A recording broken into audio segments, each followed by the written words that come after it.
So to start with oxidation numbers, in order to calculate the oxidation numbers, we have got certain rules. So this topic comes under stoichiometry. Under stoichiometry, our first topic will be calculation of oxidation numbers. In order to calculate the oxidation numbers, let us look at the following rules. There are certain rules. You just apply one rule after the other in order to calculate the oxidation states. So let us just look at rule number 1. We will first explain that the oxidation number of a given species is only the charge a species appears to have in a given state. That means in each compound the oxidation state differs. For example, you take a particular compound like water. In water, the oxidation state of oxygen is different from oxidation state of oxygen in hydrogen peroxide. So what are we explaining? Oxidation number of a given species is a charge the species appears to bear in the given state. In each state it differs. For example, the oxidation number of an atom in an uncombined state is 0. Let us look at this example. Example, nitrogen. In nitrogen molecule, where two atoms of nitrogen form a molecule, it is not combining with another element, so the oxidation state is 0. P4 molecule. In P4 molecule, it is only phosphorus atoms, oxidation state is 0. Oxygen molecule, it's not combining with any other atom, so its oxidation state is 0. Sulfur S8 molecule, oxidation state is 0. Now, the oxidation number or oxidation state in general for intermediate chemistry is safe. The oxidation number of any atom in the uncombined state is 0. So nitrogen is not in the combined state, phosphorus is not in the combined state, oxygen is not in the combined state, sulfur is not in the combined state. So when they are not in the combined state, according to rule number 1, oxidation state will be 0 for that particular element. Now, rule number 2 says that alkali metals have oxidation state 1. Alkali metals are sodium, potassium, rubidium, cesium and francium. All these alkali metals always, whenever they are combining, will have an oxidation state of 1. So rule number 2 is alkali metals have oxidation status 1, that is plus 1. Alkaline earth metals, beryllium, magnesium, calcium, strontium will have an oxidation state of 2. Always in combined with any other element. So alkali metals have 1, alkaline earth metals have 2. Now the next rule says about fluorine. Fluorine, the most electronegative element, always has an oxidation status -1. Whether it is in association with oxygen or whether it is combining with alkali metals being the most electronegative element, its oxidation state is -2. Wherever there are exceptions, again we will look at the exceptions, but fluorine has an oxidation state of -1. Oxygen. Oxygen, which belongs to the 6th group, has got an oxidation state of -2. When oxygen is having an oxidation state of -2, whenever there are exceptions again, we are looking, but the general rule says it is 2. Now let us see what are the rules we have covered so far. When we have covered the rules so far, oxidation state of an atom in an uncombined state is always 0. Then we are looking at alkali metals having an oxidation state of +1, alkaline earth metals oxidation state +2, fluorine always has an oxidation state of -1, then oxygen is having an oxidation state of -2. Now after this we will go to certain examples in sulfur dioxide. This is an example of sulfur dioxide where we are saying that oxidation state of oxygen is -2, so sulfur exhibits an oxidation state of +6. So we are calculating the oxidation state of sulfur, taking the oxidation state of oxygen, which in the general rules as -2, now it becomes +6. Now the second example is sulfur trioxide. In sulfur trioxide, oxidation state of oxygen is +6. Sulfur is +6. Here again we have calculated taking oxygen. Each oxygen is having -2. There are 3 oxygens. Therefore, oxygen will carry -6. Sulfur carries +6. Third example, nitrogen dioxide. In nitrogen dioxide, the total charge possessed by oxygen is -4. So, nitrogen is showing an oxidation state of +4. Third example is carbon dioxide. In carbon dioxide, we have written only the simple examples. Now, after doing the simple examples, slowly we will go to the complicated example. We will see the exceptions. So, in these simple examples, taking only one rule saying that oxygen has got an oxidation state of -2. So, this is how we are explaining the oxidation states. That means in example 1 and 2, sulfur is showing different oxidation states. An element can show different oxidation states in different examples. Now let us come to rule number 1. In rule number 1, we have discussed that uncombined state, nitrogen shows an oxidation state of 0. These are the different oxides of nitrogen: nitrous oxide, nitric oxide, dinitrogen trioxide, dinitrogen tetroxide. So when we are calculating taking oxidation status -2, nitrogen becomes +1. Oxidation state of oxygen is -2, so nitrogen becomes +2. Here the total charge possessed by oxygen is -6, so nitrogen becomes +3. Similarly, in the last example, the total charge on oxygen is -8. So the total charge on nitrogen is +8 divided by 2. So the oxidation state is +2. So this example, we can say that an element exhibits different oxidation states in different compounds. First is in uncombined state. Next, in association with oxygen. So we are applying the rule saying that oxygen shows an oxidation state of -2. In the next example, we are trying to show the exceptions of oxygen. When oxygen shows exception first one is a peroxide. If it is peroxide, in peroxides the oxidation state is -1. The second one is oxygen also shows an exception in connection with fluorine, that is oxygen fluorides. In oxygen fluorides there is an exception. The third example is superoxides. So altogether we are explaining that there have got 3 exceptions for oxygen. That one is peroxides, 2 is oxygen fluorides, 3 is superoxides. So in peroxides, we are explaining that the oxidation state is -1. So the example taken is hydrogen peroxide. In hydrogen peroxide, each oxygen has got -1 when we are calculating with respect to hydrogen. So here the exception is oxygen showing an oxidation state of -1. Then fluorine, being the most electronegative element, always shows an oxidation state of -1. When it shows an oxidation state of -1, this is example number 1 where it shows +1 oxidation state. In OF2 it shows +2 oxidation state. That means oxygen can show minus oxidation state. Oxygen can also show plus oxidation state. In superoxides, the oxidation state is -1/2. So here we are also explaining that oxidation state need not be 0. Sometimes the oxidation state is 0, sometimes it's a whole number, it could also be a fraction. Now here, potassium being an alkali metal always has an oxidation status +1. From potassium, when we are calculating oxygen, that is 1/2 oxygen atoms, it is -2. So these are the 3 exceptions of oxygen showing different oxidation states: peroxides, then in combination with fluorides, superoxides.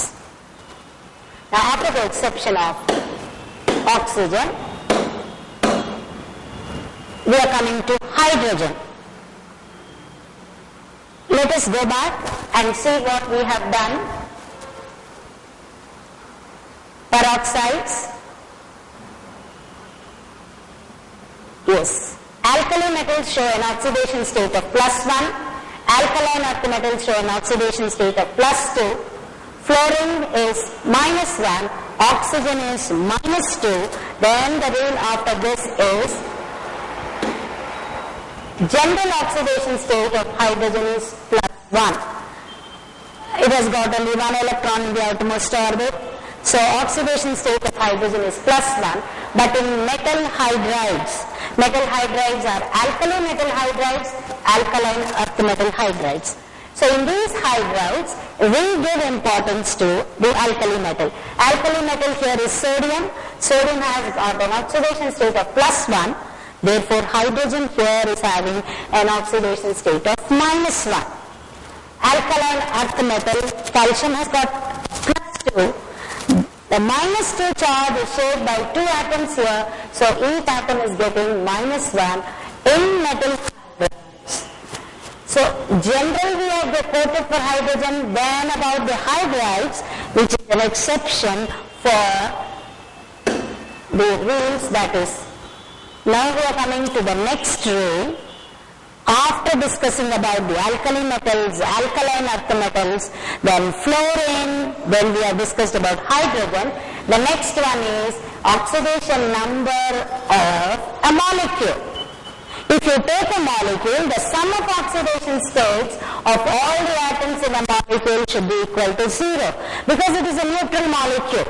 That's how we have been calculating the oxidation state. So in a neutral molecule, it should be equal to 0.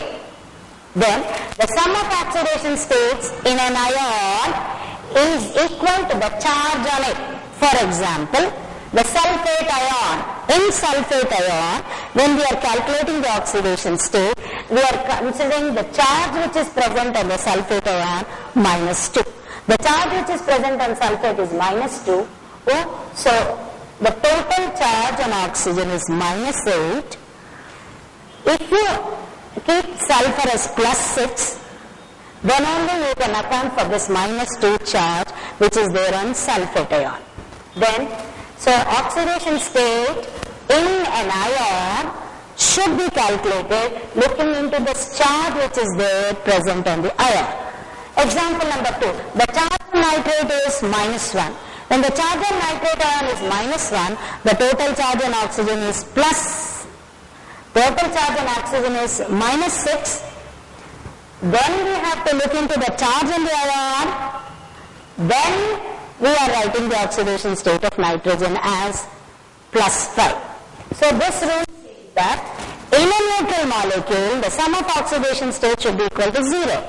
Whereas in an ion, the sum of oxidation states should be equal to the charge which is there on the ion. For example, this is the sulfate ion, this is the nitrate ion.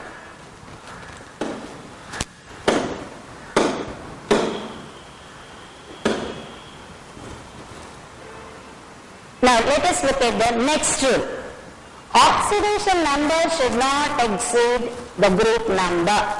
What do we mean by this group number? All alkali metals should show an oxidation state of +1. Alkaline earth metals should show an oxidation state of +2. Third group elements should show an oxidation state of +3. Then the fourth group elements should not exceed 4. So whatever is the group number, nitrogen should not exceed 5. Similarly, when we come to oxygen, sulfur, they should not exceed 6. Then this is oxidation number. In case they exceed, we have to again calculate the oxidation state. Sometimes when the peroxide is present, we come across certain things, especially when in the case of peroxides, we may get this type of oxidation number which should not exceed the group number, or sometimes when we go wrong in calculating, again go through the rules and calculate the oxidation numbers. Then some elements may also have 0 oxidation state, though they are in combination, On calculation, you may get the zero oxidation state, for example, in the case of glucose. In the case of glucose, C6H12O6, where the oxidation state is 0. Now let us see how did we calculate. We took hydrogen as plus 12. Taking hydrogen as plus 12, oxygen as minus 12, because 6 oxygens are there. When we calculate, the underlying element carbon gets an oxidation state of 0. So here not only this example, we will take the second example, C12H22O11, which is a form of sugar.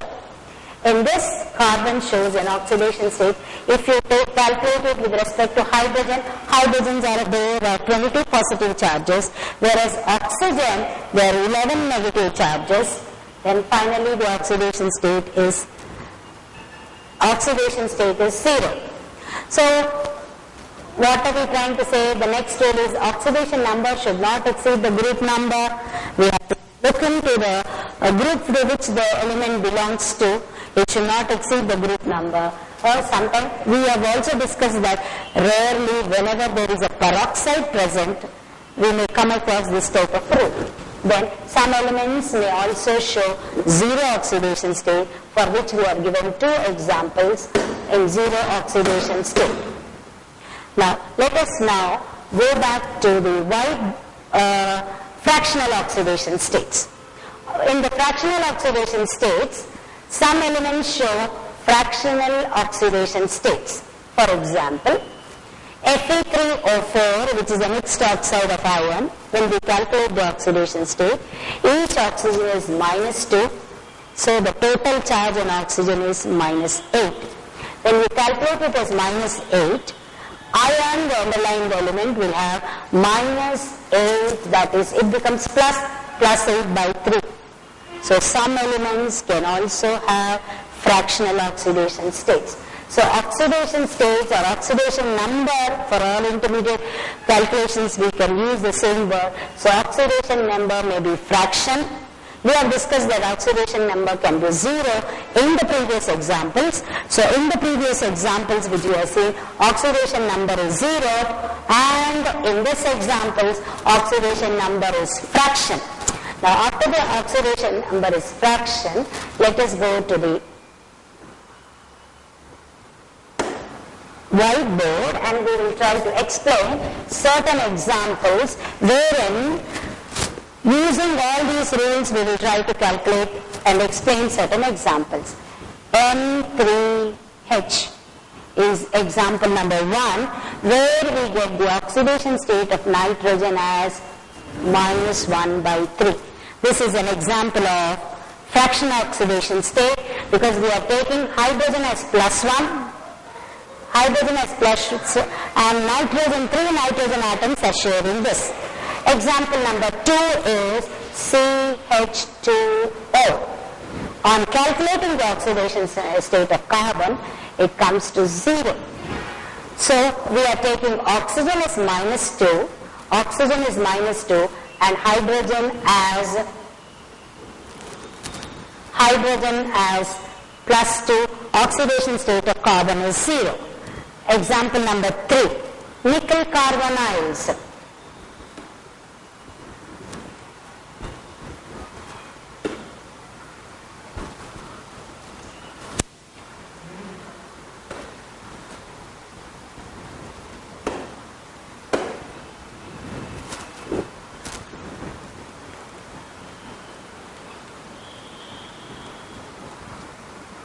In 4 times. Generally in carbonyls, oxidation state of carbonyls is 0. Whatever may be the number of carbonyl groups present, nickel is getting an oxidation state of 0. Third example is OF2. OF2. In OF2, we are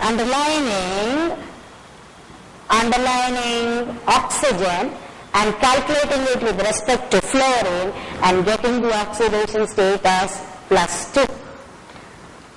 The most important example is KMNO4, potassium permanganate. In potassium permanganate, it is the manganese ion which we are calculating. So I'll just show you one example.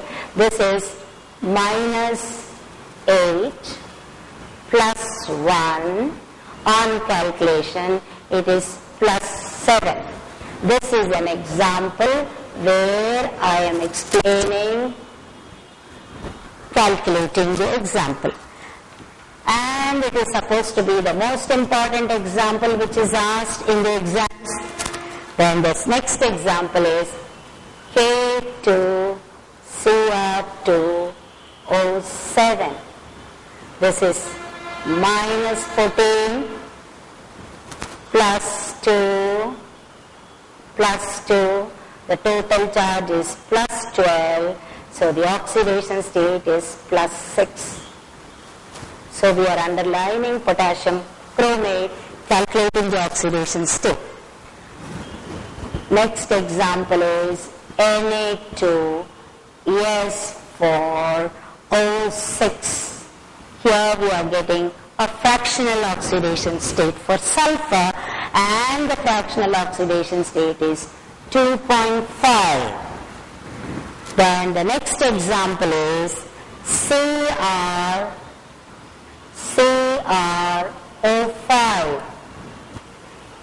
The exception here is CrO5 has got 2 peroxy linkages.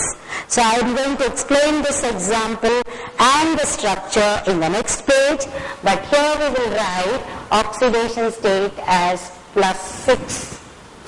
Chromium peroxide is +6. Next, in the case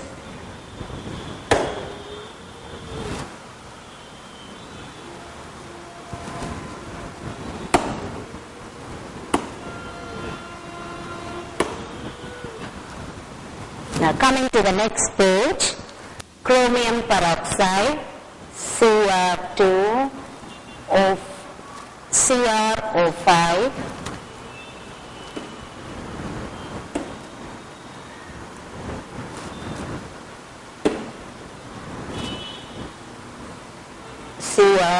CrO5 underlining chromium. We are explaining the oxidation state as +6. It's explained on the basis of the structure. CrO,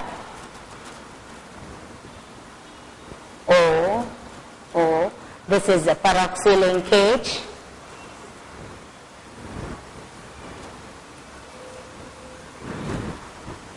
This is another peroxy linkage.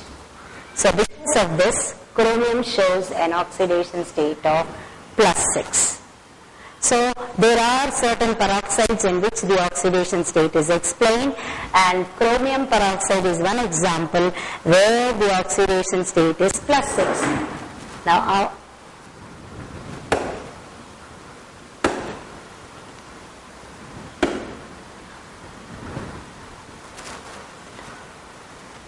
so the next example is ammonium nitrate. In ammonium nitrate, there are 2 nitrogens. Both the nitrogens show different oxidation states. Here the nitrogen shows a different oxidation state. Here the nitrogen shows, here we are calculating with respect to ammonium ion. Here it is with respect to nitrate ion, where the oxidation states keep changing. And in ammonium ion, the oxidation state for nitrogen is -3, while the oxidation state here is +5. So some compounds, in a compound, 2 different nitrogens are showing 2 different oxidation states. So this is an example where we have to calculate the oxidation state taking the ions into consideration. So these are different examples of the oxidation states which we are calculating. Sir, Banjain sir.